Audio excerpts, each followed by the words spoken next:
নমস্কার বন্ধুরা, নবদিগন্ত চ্যানেলের পক্ষ থেকে আপনাদের সকলকে জানাই স্বাগতম। তো বন্ধুরা, আজকে সকালে সকলকে গুড মর্নিং জানিয়ে আমি আবারও একটি নতুন আপডেট আপনাদের জন্য নিয়ে উপস্থিত হয়েছি আমার নবদিগন্ত চ্যানেলে। তো আজকে আমি আপনাদেরকে যে দুটি আপডেট দিতে চলেছি, এই দুটি আপডেট ভীষণ গুরুত্বপূর্ণ হতে চলেছে ইন সার্ভিস টিচার এবং বঞ্চিত চাকরি প্রার্থীদের জন্য। তো সেই আপডেট দুটি হচ্ছে, আজ কিন্তু কলকাতা হাইকোর্টে দুটি বিশেষ গুরুত্বপূর্ণ মামলার শুনানি রয়েছে।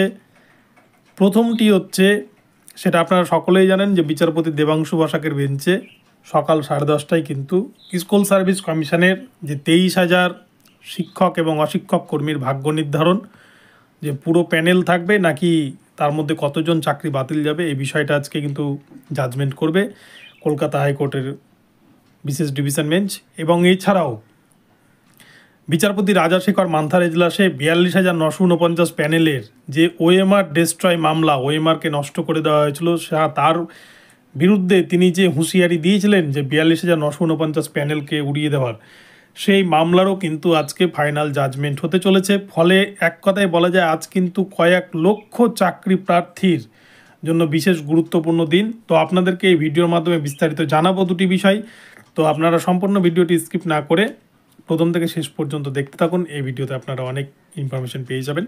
কিন্তু তার আগে বলে রাখি, যারা প্রথমবার আমার চ্যানেলটিকে ভিজিট করছেন তারা কিন্তু অবশ্যই আমার চ্যানেলটিকে সাবস্ক্রাইব করে নেবেন, কেননা এই ধরনের আপডেট আপনারা সবার আগে সবার প্রথমে একমাত্র নবদিগন্ত চ্যানেলে পেয়ে যাবেন। তো চলুন বন্ধুরা, তাহলে আমরা এবারে আজকের এই আপডেটটি বিস্তারিত প্রথম থেকে শেষ পর্যন্ত দেখে নিই। তো বন্ধুরা, প্রথমত বলি যে প্রাথমিকের যে শিক্ষক নিয়োগ দুর্নীতি মামলা, প্রাথমিকে যে বিপুল পরিমাণ শিক্ষক নিয়োগ দুর্নীতি হয়েছে, এটা নিয়ে তো কোনো প্রশ্ন ওঠার জায়গায় নেই। এবং সেখানে যে ফেল করা কয়েক হাজার ক্যান্ডিডেটকে ঢোকানো হয়েছে, এটা নিয়েও কিন্তু কোনো জায়গায় নেই। তো ফেল করা ক্যান্ডিডেটরা যেমন চাকরি পেয়েছে, আর সেই সমস্ত প্রমাণকে লোপাট করার জন্যই কিন্তু প্রাইমারি বোর্ড সমস্ত ওএমআরকে নষ্ট করে ফেলেছে। যার জন্য কিন্তু এই ওএমআর ডেস্ট্রয় মামলা, শান্তনু সিটের যে ওএমআর ডেস্ট্রয় মামলা, এই মামলার পরিপ্রেক্ষিতেই বিচারপতি রাজাশেখর মান্থা পুরো প্যানেল উড়িয়ে দেওয়ার হুঁশিয়ারি দিয়েছিলেন। এবং তারই কিন্তু আজকে ফাইনাল জাজমেন্ট হতে চলেছে। শান্তনু সিটের যে ওএমআর মামলা, যে মামলা দীর্ঘদিন ধরে কিন্তু কলকাতা হাইকোর্টে চলছে এবং সিবিআই রিপোর্টও রয়েছে, সিবিআইকেও কিন্তু এই মামলায় পার্টি করা হয়েছিল। সিবিআই 60 পাতার রিপোর্ট দিয়েছে অলরেডি, এবং 60 পাতার রিপোর্টে যে সমস্ত চাঞ্চল্যকর তথ্য উঠে এসেছে, কোথায় কি দুর্নীতি করেছে, কোথায় কত টাকা লেনদেন হয়েছে, এই সমস্ত বিষয় তারা কিন্তু সমস্ত কিছু তাদের 60 পাতার রিপোর্টে তারা উল্লেখ করে সেগুলি জমা দিয়েছে কলকাতা হাইকোর্টে। এবং তাপস মণ্ডল, কুন্তল ঘোষ, এরা ছিল প্রধান সাকরেত, এবং এদের মাধ্যমে কিন্তু আরও কয়েক হাজার এজেন্ট মারফত টাকা তোলা হতো সারা রাজ্য জুড়ে। সেখানে কিন্তু কয়েকশো কোটি টাকা নিয়োগ দুর্নীতি ক্ষেত্রে তোলা হয়েছে। তো এই সমস্ত বিষয়গুলি আজকে কিন্তু জাজমেন্ট হতে চলেছে কলকাতা হাইকোর্টের পক্ষ থেকে। এবং 42,949 প্যানেল কোন দিকে যাবে এটা বলা মুশকিল। আমরা প্রাক্তন বিচারপতি অভিজিৎ গঙ্গোপাধ্যায়ের মুখেও শুনেছিলাম যে পুরো প্যানেল বাতিল করে দেওয়ার হুঁশিয়ারি দিয়েছিলেন। এবং শুধু তাই নয়, তিনি কিন্তু 32,000-এর নন টেন্ডার যে প্যানেল ছিল, যেটা 2016 সালে রিক্রুটমেন্ট হয়েছিল, 42,949-এর একটা অংশ ছিল 32,000-এর প্যানেল, সেই 32,000-এর প্যানেলকে তিনি রিপ্যানেল করার নির্দেশ দেন। এমনকি কলকাতা হাইকোর্টের ডিভিশন বেঞ্চ, বিচারপতি সুব্রত তালুকদারের বেঞ্চও কিন্তু একই নির্দেশ দেয়।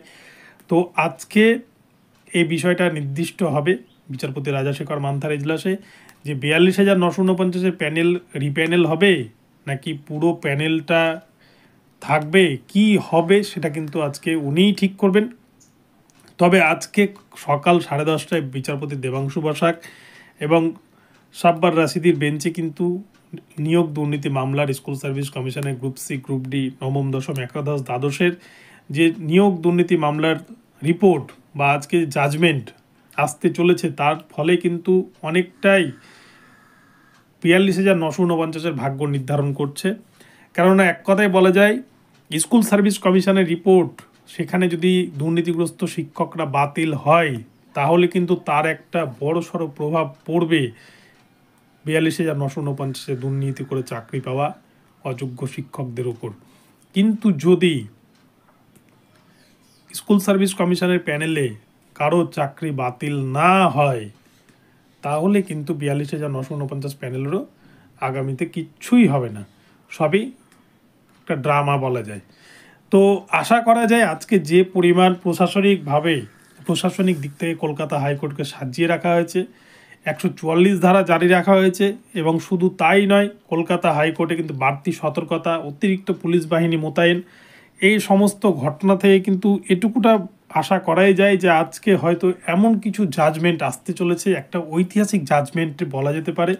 নইলে কিন্তু আমরা এর আগে কলকাতা হাইকোর্টে এরকম বাড়তি সতর্কতা দেখিনি, কিন্তু অতিরিক্ত যেহেতু পুলিশ বাহিনী মোতায়েন এবং বাড়তি সতর্কতা এবং 144 ধারা জারি রেখেছে আজকে কলকাতা হাইকোর্টের পক্ষ থেকে, তাই কিন্তু অনুমান করা যায় যে যাতে বিচারপতি দেবাংশু বসাকের এজলাসে কোনো রকমের কোনো বিভ্রান্তিকর পরিস্থিতি সৃষ্টি না হয়, বিচারপতির উপর যাতে কোনো রকম আক্রমণ না হয়, এবং কলকাতা হাইকোর্টে যেন শান্তি শৃঙ্খলার পরিবেশ যেন বজায় থাকে, এই সমস্ত দিককে নজর রেখেই কিন্তু এই সমস্ত বিষয়গুলি ঢেলে সাজানো হয়েছে।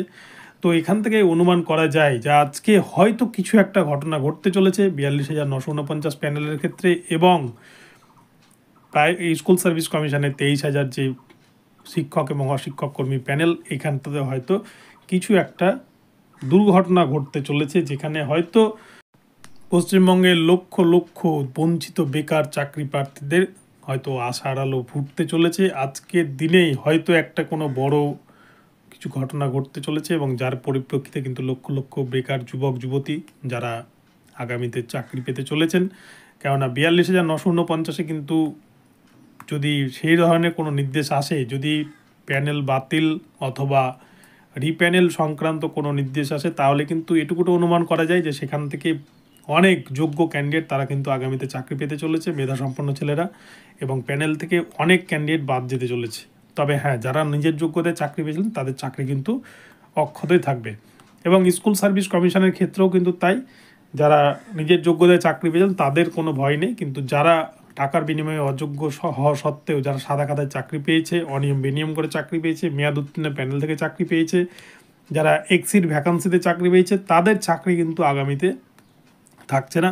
তো আজকে সকাল 10:30টার পর আপনারা নজর রাখবেন, আমি কিন্তু আপডেট পেলেই সবার আগে আপনাদেরকে জানিয়ে দেওয়ার চেষ্টা করব। আজকের দিনটি ভীষণ গুরুত্বপূর্ণ হতে চলেছে, এবং এই দিনেই হয়তো কলকাতা হাইকোর্ট একটা নতুন অধ্যায়ের সূচনা করতে চলেছে। তো বন্ধুরা, দেখা যাক আজকে বিচারপতি দেবাংশু বসাকের বেঞ্চে এবং বিচারপতি রাজাশেখর মান্থার বেঞ্চে প্রাইমারি এবং এসএসসি দুটি স্কুল শিক্ষা দপ্তর সংক্রান্ত নিয়োগ দুর্নীতি মামলায় ঠিক কী রায় উঠে আসে, এটাই সবথেকে বড় প্রশ্ন। তবে এখান থেকে আশা করা যায় যে বঞ্চিতদের জন্য একটা ভালো আশার আলো আসছে। তো বন্ধুরা, ভিডিওটি ভালো লাগলে চ্যানেলটি সাবস্ক্রাইব করবেন, আর প্রতি মুহূর্তে নানা নতুন নতুন আপডেট পেতে আমার চ্যানেলটিকে ফলো করতে থাকুন। ধন্যবাদ সকলকে, সকলে ভালো থাকবেন, দেখা হচ্ছে পরবর্তী ভিডিওতে। ধন্যবাদ।